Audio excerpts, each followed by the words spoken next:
Hello everyone. So আজকে basically আপনাদের third class and মাঝখানের বেশ কিছু ক্লাসে আমাদের ডিলে হয়েছে। আমরা যেভাবে প্ল্যান করছিলাম ওভাবে করতে পারি নাই। That was because of my sickness. আসলে আমার টনসিল ইনফেকশন হয়েছিল অ্যান্ড এই জন্য আমি খুবই সিক ছিলাম অ্যান্ড আপনার ক্লাসেস কন্ডাক্ট করতে পারি নাই। I am so sorry for that. আমার আসলে সব কিছু এলোমেলো হয়ে গেছে, দেখা গেছে যে আমার অফিস ডেস এলোমেলো হয়ে গেছে। আপনার এভরিথিং, যে আপনার আমার ইউনিভার্সিটির পড়াশোনা একটু হার্ম হয়েছে। আম যেহেতু আমি ২ টা জব করতেছি ফুল টাইম, সো ২ টা জবে হার্ম হইছে। মানে একটা লট অফ হার্ম হ্যাপেন্ড, বুঝছেন? সো আজকে বেসিক্যালি আপনাদের থার্ড ক্লাসটা আমি নিয়ে নিচ্ছি।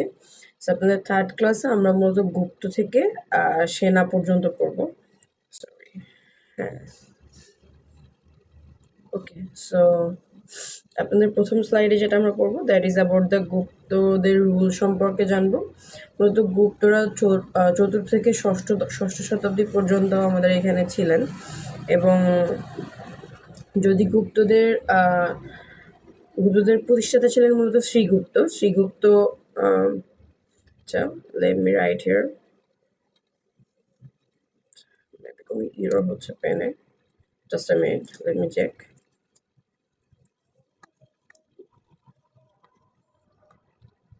হ্যাঁ, শ্রীগুপ্ত হলো লিডার ছিলেন। ওদের মেইন প্রতিষ্ঠাতা ছিলেন শ্রীগুপ্ত এবং যেটাকে ওদের স্বর্ণযুগ বলা হয়, গোল্ডেন এজ বলা হয়। এই যে গুপ্ত এরা কল্ড গোল্ডেন এজ, বলা হয় যে সময়টাকে। ওই সময়টায় ওদের কিং ছিল। গোল্ডেন এজের সময় আপনাদের সমুদ্রগুপ্ত, চন্দ্রগুপ্ত। সো আমি এটা লিখে দিচ্ছি, Samudragupta, Samudra sorry Samudragupta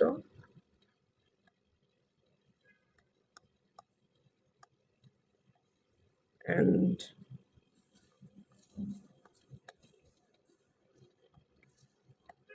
Chandragupta, right. So Samudragupta আর চন্দ্রগুপ্ত ছিল ওই সময় কিং। তো ওদের সংস্কৃত যে কালচারটা ছিল এটার জন্য ওরা অনেক বেশি ফেমাস ওদের ওই সময়টায় দাঁড়ায়। সো ওদের যে সংস্কৃত কালচার ছিল এটার জন্য ওরা অনেক ফেমাস। ওদের ওই সময় দাঁড়ায় দেখা যেত যে বেশ শিল্প, সাহিত্য, গণিত, তারপরে এগুলোর চর্চা হতো and they are very famous for zero. মানে ওরা জিরো ডিজিটটার যে ইউজটা, এটা কিন্তু ওরা মানে ওদের ওই সময় থেকেই ইন্সপায়ার্ড। তো এরপরে ওই সময় বেশ কিছু আরবান ডেভেলপমেন্ট হয়েছিল, টেম্পলস দেখা গেছিল এবং কয়েনের প্রচলন শুরু হয়েছিল। সো মোটামুটি কিন্তু তাহলে গুপ্তরা কিন্তু আসলে অনেক আগায় গেছিলো। বাট ওদের একটা সমস্যা যেটা ছিল যে ওদের সময় যে অঞ্চল ভিত্তিক শক্তিগুলো এগুলো হলো খুবই পাওয়ারফুল হয়ে যায় অ্যান্ড দ্যাটস ওয়াই দেখা যায় যে হুনরা যারা ওরা এসে ওদের ওইখানে ষষ্ঠ শতকে আক্রমণ করে অ্যান্ড আক্রমণ করার পরে কিন্তু এখানে একটা খুবই ইম্পর্টেন্ট জিনিস আছে, যেটা আক্রমণ করার পরে যখন আমাদের আহ, হ্যাঁ, সো আক্রমণ করার পরে যে পিরিয়ডটা ছিল ওই সময় কিন্তু আমাদের বাংলার যে কালো যুগ এটা চলতেছিল। কেন কালো যুগ? কালো যুগ বিকজ অফ যে ওই সময় কিন্তু বাংলায় কোনো ইন্ডিভিজুয়াল কিং ছিল না, কোনো ইন্ডিপেন্ডেন্ট কিং ছিল না বাংলায়। অ্যান্ড তখন হইল গিয়ে দেখা যেত যে মুর্শিদাবাদের কেউ মানে ওরা করতেছে, লিড করতেছে, কখনো অন্যরা লিড করতেছে। ইন্ডিভিজুয়াল যে কিংটা এই ব্যাপারটা ছিল না। অ্যান্ড এরপরে কি হলো যে এই সময় কিন্তু বাংলায় দেখা গেল যে একটা ওয়ান রুলের আন্ডারে যে বাংলাটা চললো এবং বিহার এবং উড়িষ্যায় বেশ কিছু ইনফ্লুয়েন্সিং ব্যাপার হলো যে ওইখান থেকে মানুষজন উঠে আসার ট্রাই করলো ফর লিড দেওয়ার জন্য। সো কোনো মানে স্টেবল কোনো অ্যাডমিনিস্ট্রেশন ওই সময় কিন্তু ছিল না। এটা প্রায় 590 থেকে 626 সি পর্যন্ত, ঠিক আছে? অ্যান্ড ওই সময় রিলিজিয়াস পলিসির কথা যদি বলি সেইটারও কিন্তু কোনো একটা এক্সাক্ট রিলিজিয়াস পলিসি ছিল না। অ্যান্ড কিন্তু এই জিনিসটা কী করলো যে এই জিনিসটা বাংলায় আর একটা জোস জিনিস ঘটাইছে। মানে এটা হলো সপ্তম শতাব্দী। সো সপ্তম শতাব্দীতে বাংলা যেহেতু একটা কালো অন্ধকার যুগ দেখছে, কোনো অ্যাডমিনিস্ট্রেশন নাই, অ্যান্ড ওই সময় জিনিসটা দ্যাটস আ ট্রু থিং। মানে আপনার যদি একটা দেশ চালাইতে হয়, of course you need a leader, of course you need administration. আপনার যদি একটা ইউনিভার্সিটি চালাইতে হয়, অফকোর্স ইউ নিড অ্যাডমিনিস্ট্রেশন। আর অ্যাডমিনিস্ট্রেশন ছাড়া ধরেন আমি একটা বিল্ডিং উঠালাম, আমি স্টুডেন্ট নিয়ে আসলাম, আমি বললাম হ্যাঁ পড়ো, ঠিক আছে, টিচাররা তোমাদেরকে পড়াইতেছে, কিন্তু কোনো অ্যাডমিনিস্ট্রেশন নাই, তখন তাহলে আসলে এখানে রুল করবে কারা? সো এটা কিন্তু একটা প্রবলেম। এই জন্য সবসময় অ্যাডমিনিস্ট্রেশনটা অত্যন্ত গুরুত্বপূর্ণ একটা পার্ট, ঠিক আছে? সো এরপর কি হলো যে পাল যারা ছিল ওদের মধ্যে গোপাল নামে একজন লোক, হি ওয়াজ আ ভেরি কমন বয়, সৈনিক ছিল খুব সময়, তার মনে আছে। সো গোপাল হলো উঠে আসছে মানুষের মধ্যে থেকে, অ্যান্ড ও এই যে রিজনাল চিফদের দ্বারা ইলেক্টেড হয়েছে, অ্যান্ড এরপরে কিন্তু পাল সাম্রাজ্য গোপাল প্রতিষ্ঠা করছে। এবং প্রতিষ্ঠা করার পর ওর কিন্তু যে রাজা ছিল গোপাল, ধর্মপাল, দেবপাল, তারপরে হ্যাঁ এইভাবে কিন্তু ওদের বংশটা আর কি ক্রমান্বয়ে গেছে। অ্যান্ড ওরা মূলত বুদ্ধিজমকে অনেক দূর নিয়ে গেছে। অ্যান্ড আমি জানি এখানে নোট করা আছে নাকি, আচ্ছা হ্যাঁ এই যে এখানে। সো পালদের সময় কিন্তু সবচেয়ে বাংলার যে প্রথম বিশ্ববিদ্যালয় নালন্দা বিশ্ববিদ্যালয়, এটা কিন্তু পালদের সময় প্রতিষ্ঠিত হয়েছিল। So it's a very important thing. হ্যাঁ এই যে নালন্দা বিশ্ববিদ্যালয় কিন্তু ওদের সময় প্রতিষ্ঠিত হয়েছিল। শুধু নালন্দা না, বিক্রমশিলা বিশ্ববিদ্যালয় এবং সোমপুর মহাবিহার বা পাহাড়পুর, যেটা স্টুডেন্টরা থাকতো, ওখানে এসে একটা ছাত্রনিবাস টাইপের ব্যাপার ছিল, একটা পার্মানেন্ট ক্যাম্পাসের সাথে ডোম টাইপের একটা ব্যাপার ছিল, ওইটা কিন্তু পালরাই আমাদের এখানে নিয়ে আসছে। অ্যান্ড এখানে যেটা ছিল যে ওরা কিন্তু মহাযান বুদ্ধ ধর্মের আর কি ছিল, অনুসারী ছিল।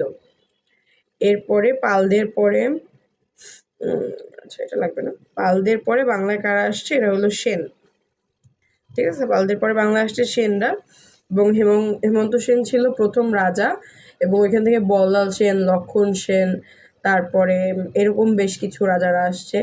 অ্যান্ড ওদের শক্তিশালী হিন্দু ধর্ম ছিল ব্রাহ্মণবাদ, ওরা ব্রাহ্মণবাদে খুবই মানে গোড় ছিল। অ্যান্ড ওদের সমাজে কুলীন প্রথার কিন্তু প্রচলন ছিল, যাই লেখা আছে নাকি, আচ্ছা যাই হোক, কুলীন প্রথার প্রচলন ছিল। অলরাইট। সো ওদের নবদ্বীপ ছিল ওদের রাজধানী। হ্যাঁ এই যে কাস্ট বেজ সোসাইটি ওদের এখানে ছিল। অ্যান্ড ওদের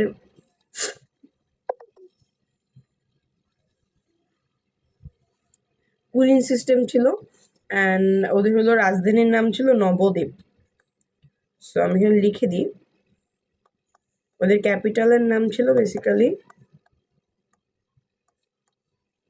নবদ্বীপ। অ্যান্ড ওদের পতনের কারণ ছিল ইখতিয়ারউদ্দিন বখতিয়ার খলজি। সো ইখতিয়ারউদ্দিন বখতিয়ার খলজি যখন বাংলায় চলে আসে, তখন কি হয় যে বাংলায় কিন্তু তখন মুসলিম শাসনের শুরু হয়, এবং হ্যাঁ বাংলায় কিন্তু এই যে বাংলায় কিন্তু মুসলিম শাসনের শুরু হয়, এবং ওইটার পরেই কিন্তু বাংলায় এই যে আমাদের যে শাসনগুলা বিভিন্ন রাজাদের, এটা শেষ হয়ে যায়। অ্যান্ড যদি মোটামুটি আমরা একটা কনক্লুশন পার্ট দেখি যে আমাদের যে কোন আসলে কিসে ইফেক্ট পড়ছে, যে আমরা যদি আমাদের গ্রোথ দেখি, যে আমাদের এটা কিন্তু হয়েছিল যে স্টেটগুলো হওয়ার কারণে একটা গ্রোথ হয়েছিল। অ্যান্ড এরপরে বুদ্ধিস্ট, হিন্দু, এই টাইপের বিভিন্ন আর্য, এদের বিভিন্ন সম্প্রদায়ের সৃষ্টি হয়েছিল। এবং আমরা যে কিংডমগুলার কথা বলি, কিংডমগুলার ক্রিয়েট হয়েছিল। And development of art, architecture, literature, education, এই 4টা সেক্টরে ডেভেলপমেন্ট হয়েছিল। সো এরকম আর কি।